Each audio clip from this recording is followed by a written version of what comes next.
What happened in Cuba today is pretty wild. Most people would consider the Cuban government to be quite friendly with the Russian government. This isn't a new development. I mean, this has been true since the Soviet Union. The regime in Cuba is still very friendly with the Russian government, even if it's still not communist and doesn't hold the same amount of influence as it used to have in Cuba, as the Soviet Union can't really prop up the Cuban government anymore. Because the Soviet Union's gone and the Russian government has its own problems. Either way, the Russians have decided to exploit their special relationship with the Cubans by trying to recruit Cubans for their war in Ukraine. The Russians have had recruitment problems. And what I mean by recruitment problems is that they simply do not have enough bodies to fill the uniforms needed to try to conquer Ukraine, which is their goal. They can try to mobilize more people, and they have done some things to mobilize more people. They have done a wave of mobilization, which did come with some opposition, but it didn't, destroy support for the war. They have raised the conscription age from 27 to 30. That adds hundreds of thousands, potentially millions of more people to the recruitment pool. There's rumors right now of another 200,000 people possibly being recruited by Sergei Shoigu in the Ministry of Defense. They're trying to find ways. And of course, there's always rumors about other waves of mobilizations. They're trying to find ways to find bodies to fill these uniforms without political repercussions. Vladimir Putin knows, and he's probably more sensitive to this fact ever since Wagner marched on Moscow, that the more they mobilize, the more they push the Russian public, which is, in large part, apathetic to the war in Ukraine. There is people who support the war, and there's even people who oppose the war. But it seems that the majority of the population is somewhat apathetic to the war at the very least.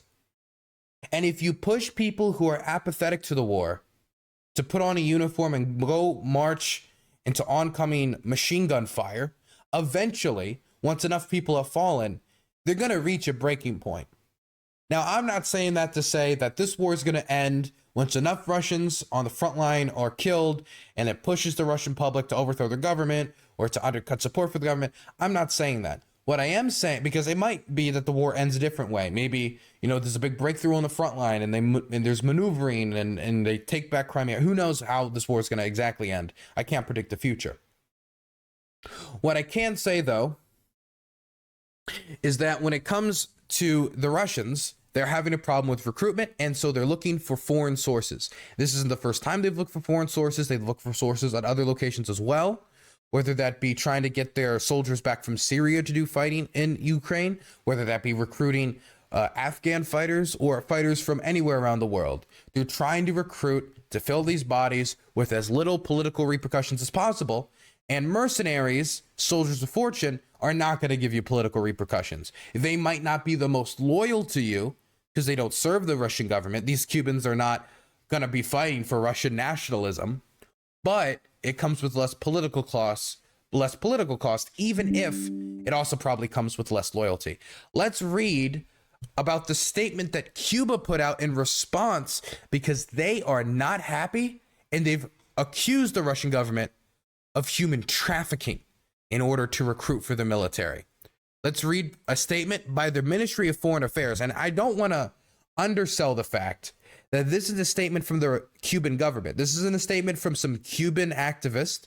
This isn't a statement from some person in Miami, Florida. This is a statement from the Cuban government's Ministry for Foreign Affairs, a government that is usually pretty friendly with the Russians. So keep that in mind. Statement by the Ministry of Foreign Affairs. Cuba counters human trafficking operations aimed for military recruitment processes. The Ministry of the Interior has detected and is working to neutralize and dismantle a human trafficking network that operates from Russia in order to incorporate Cuban citizens living there, and even some living in Cuba, into the military forces that participate in military operations in Ukraine. So the Cuban government is saying not only are they not happy with the Russian government recruiting Cubans from Cuba, but recruiting Cubans that are currently living in Russia as well. I also want to say, the Cuban government is using tougher language than many of the armchair commentators in the United States will to describe how the Russian government behaves, not only towards civilians, but around the world. Like, we know that the Russian government has engaged in trafficking children from Ukraine. There's a case in the International Criminal Court open around it. Putin is wanted for it. There's a warrant out for his arrest from the International Criminal Court, and it has been documented by tons and tons and tons and tons of independent news outlets. We've got testimony from many different Ukrainian families that they've engaged in human trafficking. Yet there are still armchair commentators in the United States and amongst the Western world who refuse to call it human trafficking and will pretend, and I'm going to say pretend because that's what it is, that they were saving the children, even though international law stipulates, even though they say, oh, we're just removing them from harm's way, that if you are to take a child from the front line or from a danger zone in a war zone, you're supposed to put them with a neutral third-party country. It's supposed to stop governments from doing exactly what the Russian government is doing right now, which is trying to brainwash Ukraine's children, the children that they've stolen, either from families or directly from Ukraine's orphanages. This is why many orphanage staff from across the country, when the Russians would take over, would quite literally hide the orphans in their homes and in closets when the Russians would come, because they were scared that they were all going to get looted and deported to Moscow before being sent to one of their camps. And when I say camps, is they have a lot of these patriotic summer camps that they send these children. We're going to call it a summer camp. We're going to be generous. These patriotic summer camps where they go to brainwash the children, tell them how they're actually Russian, how Ukraine's fake, etc. So it just kind of, it kind of frustrates me that the Cuban government will use the word human trafficking, use an accurate word to describe what Russia's up to. It will use that word when they are more aligned with the Russian government than a lot of different powers on this side of the world, in the Americas. They can still use that word. They can still be in touch with reality to some extent when many armchair commentators in the West can't. Just baffling. Attempts of this nature have been neutralized, and criminal proceedings have been initiated against those involved in these activities. Cuba's enemies are promoting distorted information that seeks to tarnish the country's image and present it as an accomplice to these actions that we firmly reject. So when they say actions that we firmly reject, I think some people would assume that means the Russian invasion of Ukraine. And I mean, it might mean that, but I interpret this to be a statement about rejecting mercenary work.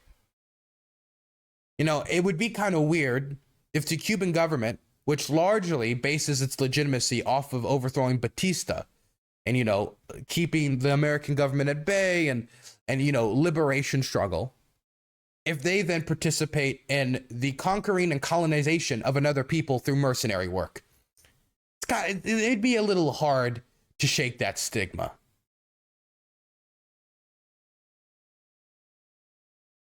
Dylan, your title says back for instead of back from. Okay, well, corrected. Hopefully nobody was misled by my title. It says back from Bakhmut. I corrected it. Cuba has a firm, and this is another reason they follow it up right here when talking about mercenaries.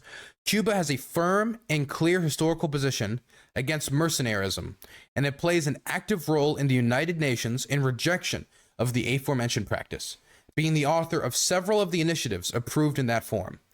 Cuba is not part of the war in Ukraine. It is acting, and it will firmly act against those who within the national territory participate in any form of human trafficking for mercenarism or recruitment purposes so that Cuban citizens may raise weapons against any country.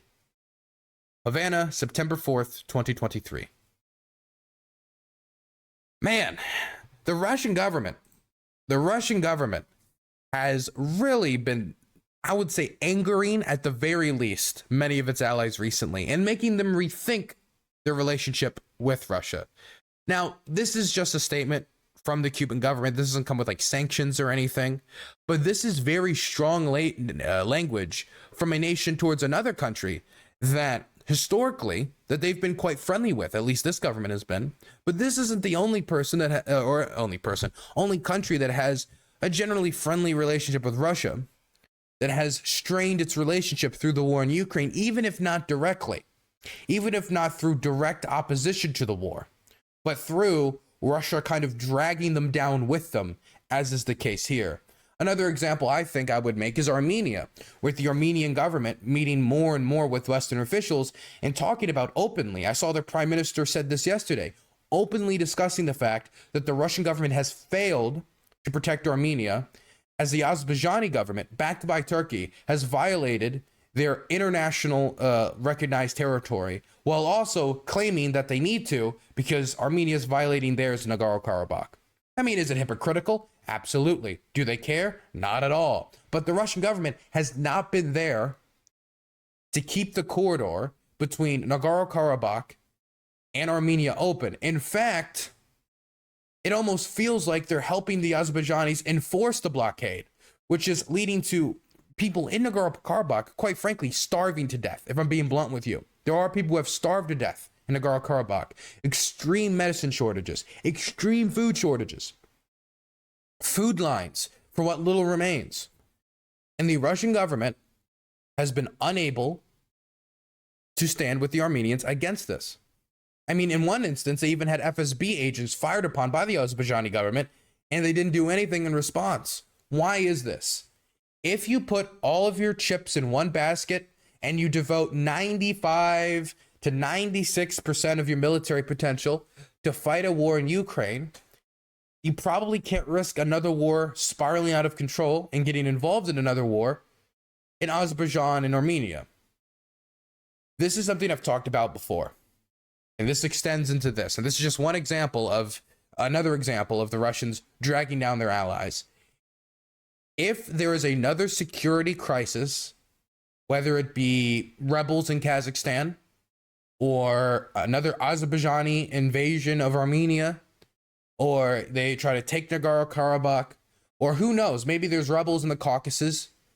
I hear that the situation in Chechnya is only getting more and more repressive, or somewhere in Tuva, who knows? If there's another security crisis, how would the Russian government have the resources to stop it? If there is a full-scale war between Azerbaijan or Armenia, or if there is a war somewhere else, a rebellion, will the Russians have the resources to redeploy and stop it, or to help their allies? Can Russia be relied on at all by their allies to defend them? I don't know. After Wagner marched on Moscow, it seemed they didn't have a lot of troops readily available to stop them. Or the ones that were available weren't willing to. Are those the soldiers that they would end up deploying to Kazakhstan? Are those the soldiers that they would end up deploying to Armenia? Russia's image of invincibility as supposedly the second most powerful military in the world, that doesn't exist anymore. In fact, I would say the fact that that image has been smashed, in large part due to Russia's failures during the invasion of Ukraine, could make a rebellion in Kazakhstan or a war between Azerbaijan and Armenia more likely, because some of them might think that looks like a power vacuum. Just saying. The Russian government continues to worsen its relationship with many of its allies.